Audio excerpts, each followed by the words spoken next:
So when people came tonight, we referred to it as a holiday-themed murder or mayhem or whatever it may be. How many of you actually thought we were talking like something having to do with Christmas, for example? Yeah. So we put that in the newsletter. I said, Carrie, what crime are you doing? And she said this. I said, did it happen around Christmas? She said, no. She's close to St. Patrick's Day. So I guess we can leave that in the newsletter. So that's our holiday. That's the holiday we're referring to. So it still works. It's not Christmas related, though.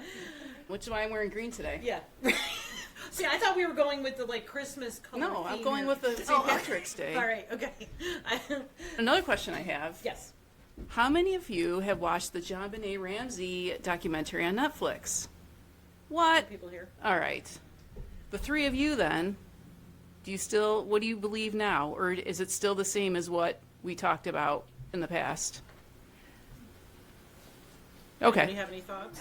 Because if you remember when I presented, I was coming more from the intruder theory, and that was based on Paula Woodward's book, who we saw at CrimeCon. We did, yep. And you bought her book. I bought her book, and she laid out all the facts, and I was going along with that. And that's what this documentary also, she's in this documentary quite a bit, and that's the basis of the entire documentary. So I highly recommend to check out the JonBenet Ramsey documentary on Netflix. But also know that you heard it here first. That's right. That's all I wanted You're to say. ahead of the curve, John. I am. I know. You want to know what's going on, you got to come here. That's right. We actually, when we were in CrimeCon this year, we heard Paula Woodward and John Ramsey.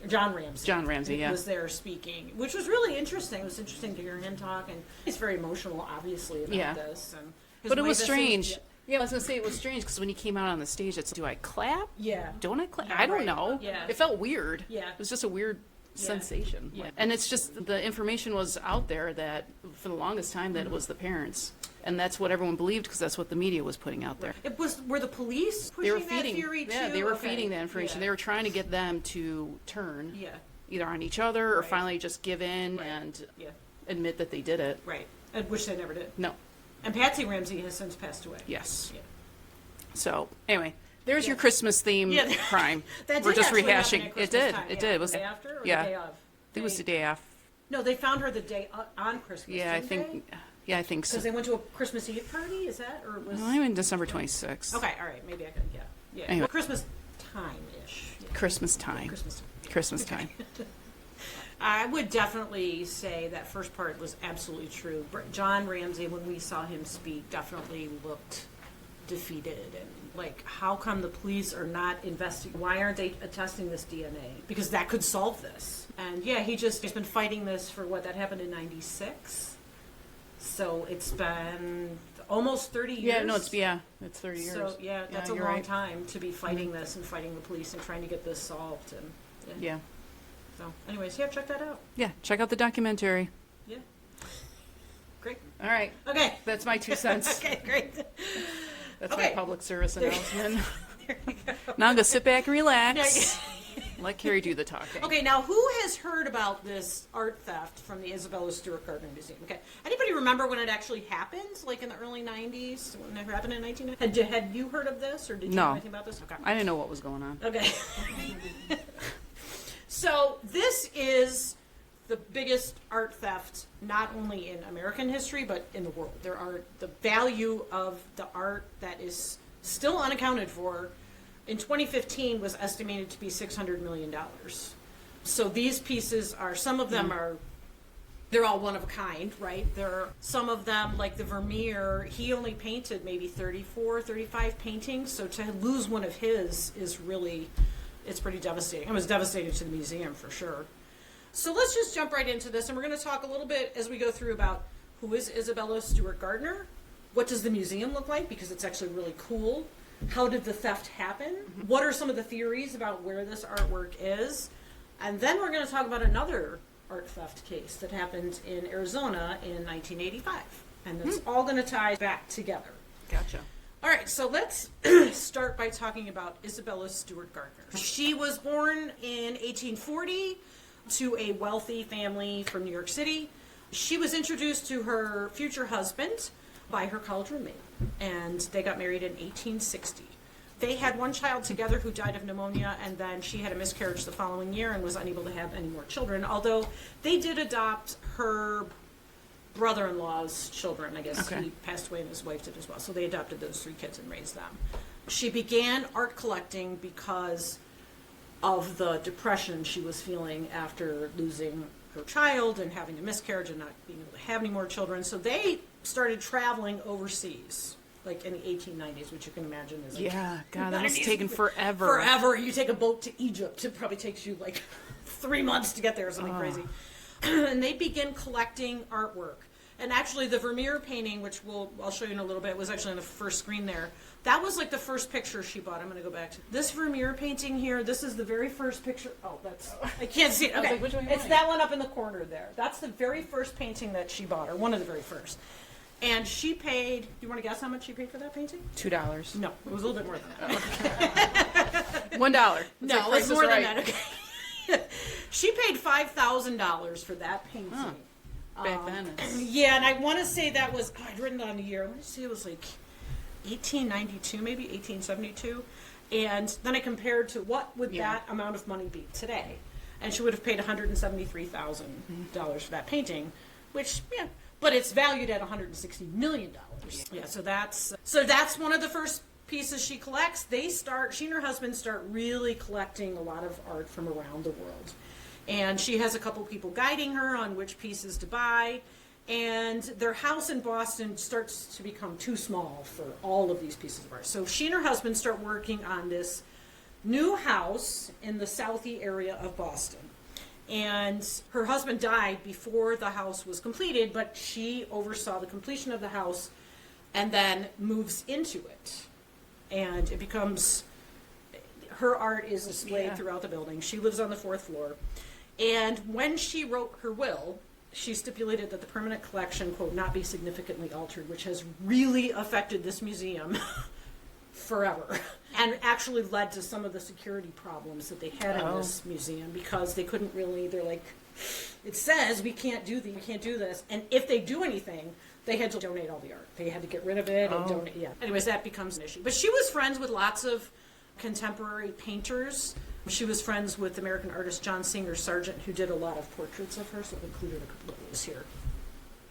So this is her home in Boston. So that's what it looks like from the outside, that top picture there. It looks okay. It doesn't look great, but that picture is the inside of the house. It really is stunning on the inside. Has anybody been there? Yes. Is it, would you say it's not? Yeah, okay. And that's the inside? Yeah, this is one of the rooms there. Yeah, can you imagine? Just beautiful and huge and just amazing works of art. So That's too much house to clean. It's a lot. Yeah.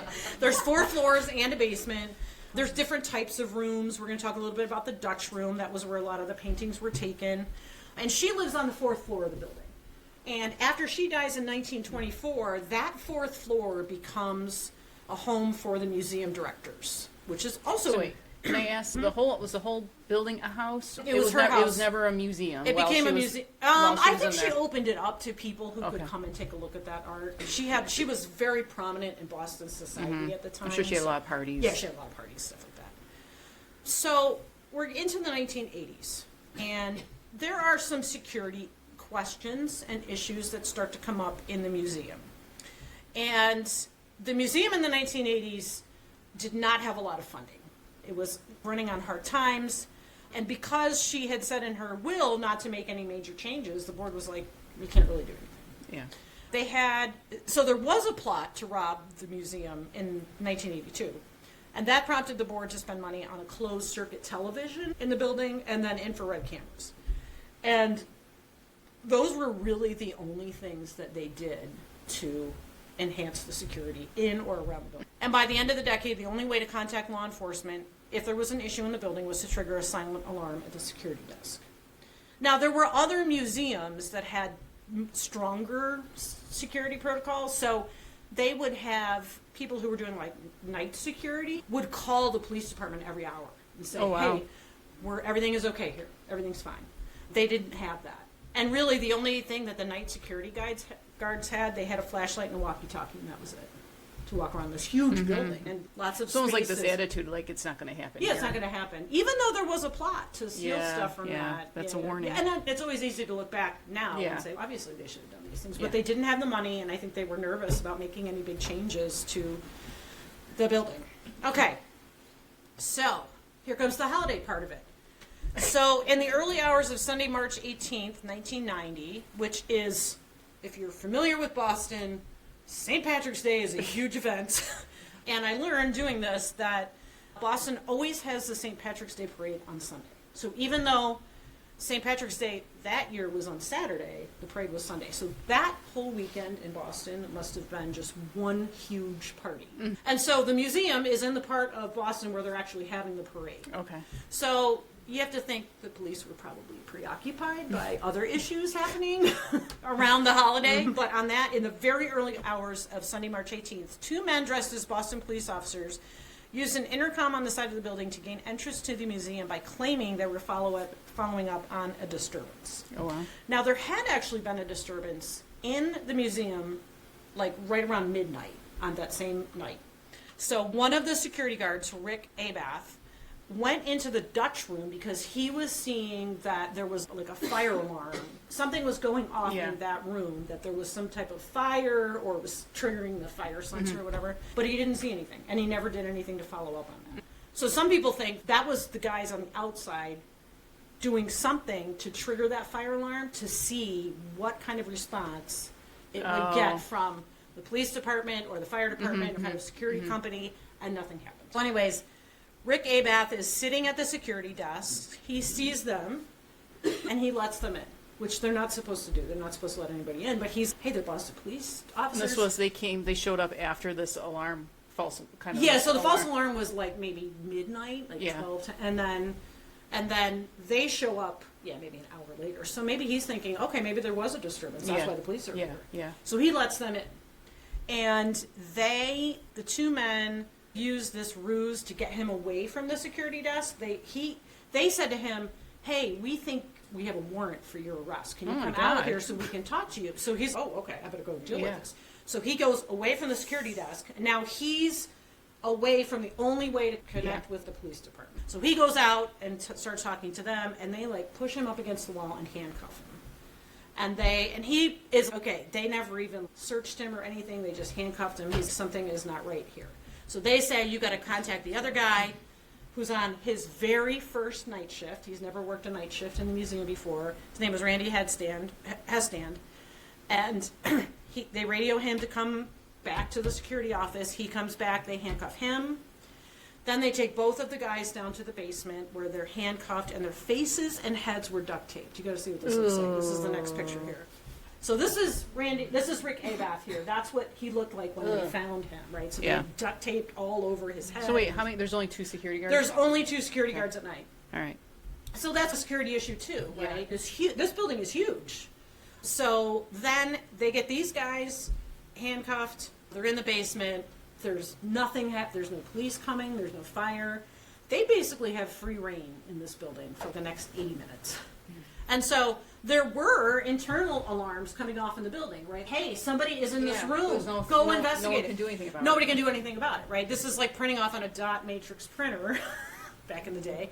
And actually, when the robbers leave, they take that whole printout with them. But the computer had saved it, so then they were able to reprint it the next day and see, oh my gosh, there was all these problems in the Dutch room. So they hit multiple rooms in the building.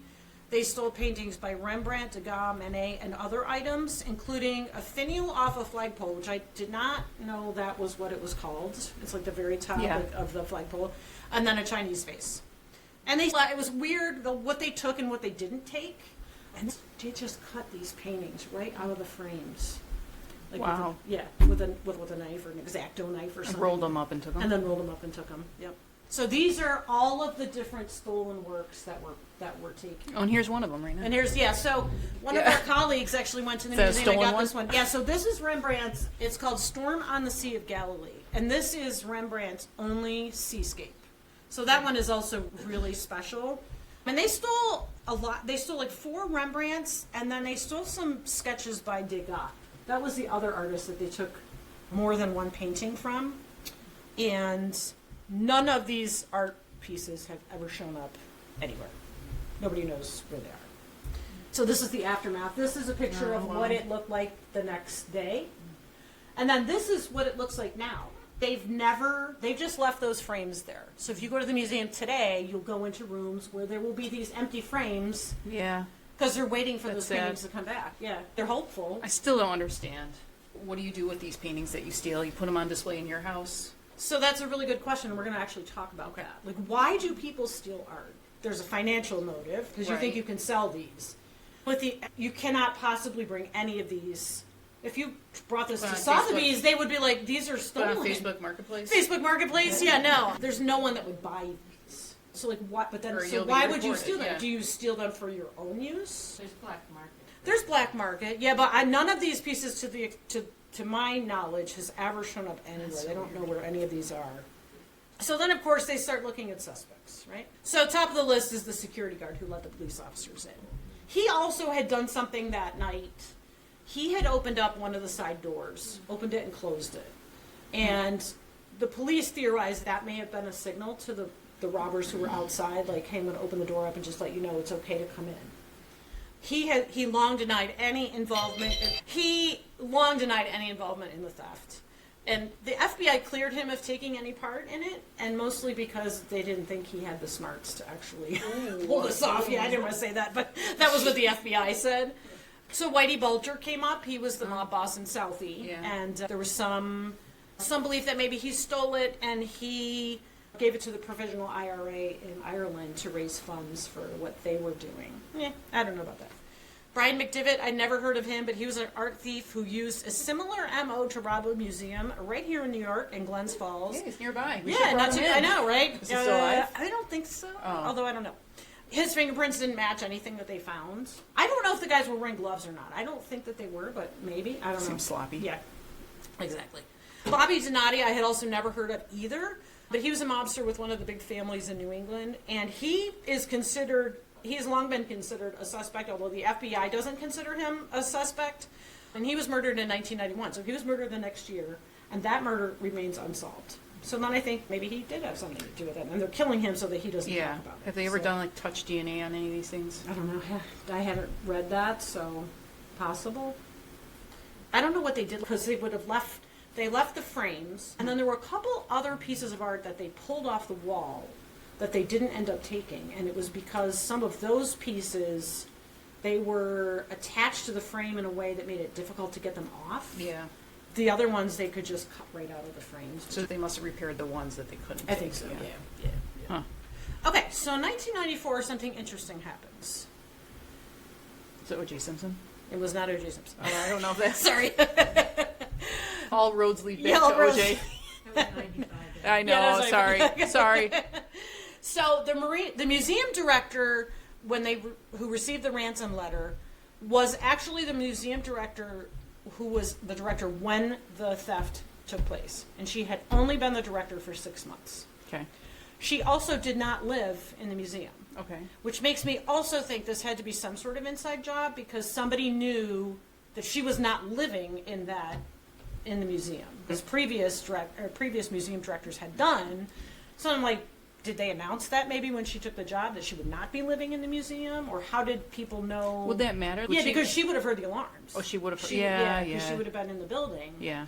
Can you imagine living here and hearing the fire alarm in the middle? Could you of the imagine having an apartment That's on the what I top of the mean. building? I would No, not. I it would would not be- want that. Okay. As much as I love it here, I would not want to live above the library. I'm with you on that. So she gets a ransom letter from somebody who said that they were not actually involved in the theft, but they were an intermediary for people who were. And the letter said they demanded immunity and a $2.6 million reward for information about these. And the letter, what I read was, it also contained information that was only known to the FBI and to the museum, but I don't know what that was. I don't know what the letter included, so I can't really say anything about that. So the Boston Globe gets involved by agreeing to print a coded message to the letter writers, and this is the coded message right here, that number 1. Okay. So they agreed to print, if the museum wanted to continue the negotiations, they would print a coded message in the Boston Globe. And so then the letter writers could see that and know that they wanted to continue the negotiations. The museum considered that a really good lead, but the FBI said this is like a hoax. Yeah. And nothing ever came of it. But I did think that was interesting. That was just printed on May 1st, 1994, that little coded message there. But that sort of fizzled out and nothing happened with that either. Yeah. Oh, she was director for a while, huh? She was. She retired in 2015. So I think she's always been hoping that artwork would come back. She wasn't there very long when this happened. I think she came in knowing there were some security issues. Okay, so the investigation into this artwork is active and ongoing. So this I copied right from the museum website, and they're still offering a $10 million reward for information about this art. And a separate reward is being offered for return of that finial that was on top of the flagpole. There's actually some theory that was what they were after. It was like, why would you take that? Yeah. And the theory is that they were after that, and everything else was a smokescreen. But son, what do you do? Why with bother? that? I don't know. I don't know. Why not just bother? take that and leave? Why Right. take all these other things? Right. I mean, I don't believe that. So in 2015, the FBI released some footage, which is that picture on the right. That's Rick Abath. This was taken the night before. So this is March 17th, 1990, in the very early morning. And he's talking to this guy at the security desk. He claimed he didn't know anybody about that. He didn't know who that person was, or couldn't remember anything about it. But then was later identified as another employee of the museum. But yeah. So the security guard doesn't remember having this conversation with this employee? Nope. Didn't recognize him. Didn't remember anything about But it. he is an employee? He was an employee. Yeah. Yeah. I don't know. Anyways, okay. So, what do you think? Do you think that we're going to find any of this artwork? What do you think? No. Yes. No. Okay. Raise your hand. Anybody out there think we're going to ever find any of this artwork? Anybody? Okay, we got a couple people. All right. Okay. Yeah, we got some optimistic Okay, folks out there. Great. Okay, so I want to introduce you to a couple new people here. All right. And they're the Alters. This is Jerry and Rita Alter on the bottom. Oh, they look nice. Yeah, they do look nice. Yeah, they're not great people. Let me just. Oh. Spoiler alert. So this is Jerry and Rita Alter in Tucson, Arizona, on Thanksgiving 1985. And the picture right above them are sketches of unknown subjects who stole a painting from the University of Arizona Museum of Art in Tucson on the day after Thanksgiving 1985. Everyone had those glasses in 1985. Okay. So do you? Okay. Let's learn a little bit more about them. So they are suspected in the theft of multiple pieces of art. Okay. Okay. So Jerry Adler died in 2012, and his wife was suffering from like dementia, Alzheimer's. She dies in 2017. They have 2 children, both of which have their own kind of mental health issues, and they name a nephew as their successor, Okay. the person who's going to handle their estate Yeah. after they die.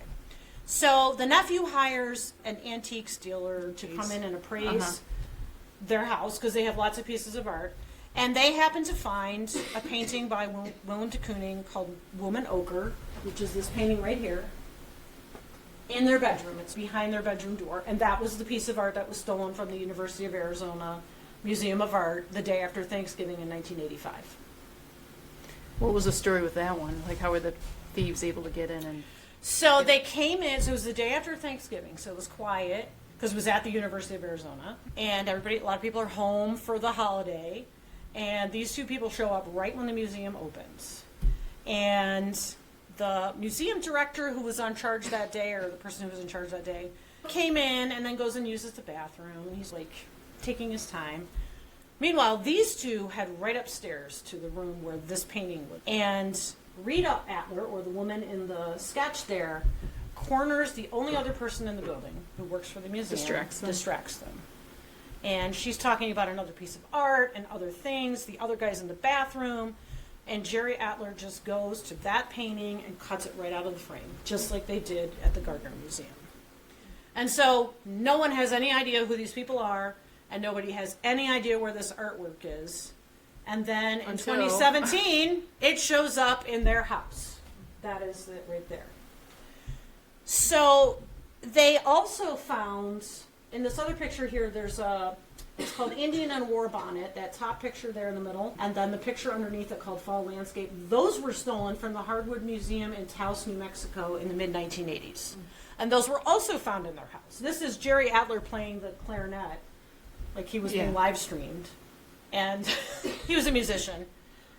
And those two paintings are just hanging on their wall. And so obviously they must have people over, and yet the people probably aren't as knowledgeable nobody of has. artwork. Yeah, this one was in their bedroom. Right, that's hidden. De Kooning, only they could see it, really. And the other paintings... Just looks like paintings. It just looks like paintings. They're like the Indian in a war bonnet is a Western-themed painting. Goes with these other it could be a pieces of art. replica. Could be a replica. Yeah, so the interesting thing about this painting here is the appraiser immediately thinks there's something different about this painting. He brings it back to his shop, and one of their friends comes in and sees it and sees that it's signed by de Kooning and said, I'll give you $200,000 for that painting right now. Wow. Like, I want it right now. Yeah. I will give you $200,000. And then they're like, so the appraisers, I should investigate this a little bit and see what's going on with it. And then so he starts investigating this painting and figures out this was stolen from that museum in 1985. So he contacts the museum, who had a similar thing like the Gardner Museum. They had a frame for that painting empty, left it, and just they were waiting for that. And they absolutely could not believe it, that somebody called them and was like, hey, I think I found that de Kooning painting, which is valued at millions and millions of dollars. What if that person that offered that money for that painting done in there knew it was stolen? Oh, yeah. He didn't know it was stolen, but he knew it was a de Kooning. He knew it was valuable. Yeah. And he wanted it, He didn't get it, obviously. And the museum was just like completely overwhelmed that they had found it. And the other museum was like, had no idea that those paintings would ever come back. And they did. So the Adlers are really interesting because they were both retired school teachers, and they traveled all over the world. Like they just had unlimited amounts of money that they could travel. They traveled to all kinds of exotic Is that true, locations. Leslie? Yeah. Are you My parents are retired school teachers too, so that...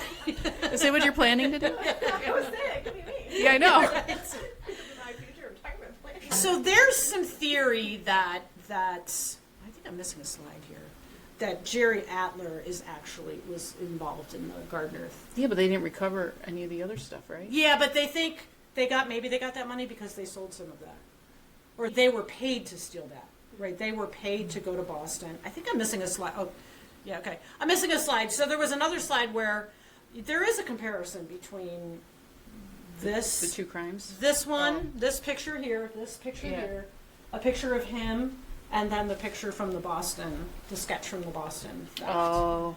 And there were some weird coincidences, like Jerry Adler's sister lived in Boston, was active in the art community, and they were familiar with Boston. Mm-hmm. They drove a car that was very similar to the one that was described at the crime scene in the Gardner theft. I forget what the other one was, but I don't know that he did. They were thinking, because there were two men, so that one theory is that it was Jerry Adler and his son. They had gone to do this crime, and maybe they were paid to steal this art, and then that's what paid for them to take all these crazy trips all over the world. And then, so a lot of times, and Jenny maybe will, I think she'll agree with me on this. We start investigating these things. Like we start with, hey, this sounds really interesting. I feel like I know the story, and then you just go down these rabbit holes, which are like, I see that coming. I didn't know about these people until it was like, oh, okay. I do remember hearing about this piece of art that was found in this bedroom, though. Like, that was crazy. That was recently. That was in 2017. That was only, 7 years ago? So there's the rabbit hole of maybe this is him. I just don't know how you keep that a secret. I don't either. Like you have that in your bedroom, and so then or how you don't blurt it out or something. Yeah, and then there's a theory like, why did they steal that painting? Why that painting? Did it have some meaning to them? They were in New York City around the same time that de Kooning was making these paintings. One theory is, like, he did this whole woman series, right? And it was very, I don't know, avant-garde is maybe not the right word, but it was edgy out there. So one theory is that Rita Alter was the model for these paintings, and that was why they wanted that one back. Or they just had some connection to it. It spoke to them in a way. Yeah. They wanted to have it. They didn't want anybody else to have it. Why not just have a print of it? Maybe it's this, I have to have that painting. I have to see it every day. I have to have it. But it's cool that it's hanging up in a museum for everyone to appreciate. Right, If she was the model for it, too. Yeah. So that's a theory about why they have it. So this is funny. So this was another rabbit hole that I went down, which I don't agree with, but I'm going to just put this out there. Oh. I was going to make that joke to you when we were talking. Oh, maybe it's D.B. Cooper. I don't believe it. Actually, D.B. Cooper was the very first. When we Yes, started yes, doing yes. this podcast in 2020, I should have he was the figured very that out. first person that I started talking about. And the reason they think maybe it was him is that all of these things happen around Thanksgiving, because the D.B. Cooper thing happened at Thanksgiving as well. And then his wife's birthday was around Thanksgiving. So maybe all of these things. But then the Gardner Museum heist happened at St. Patrick's Yeah. Day. So what's the connection there, Yeah. right? Unless they were paid to do it. It was just a crime a money crime, and they were willing to do it, and they had done it before. They had already had success stealing these Yeah. pieces of art, so maybe they could do this one. So I don't think Jerry Adler is D.B. Cooper. Anybody buy that theory? No. Okay. So that is basically it.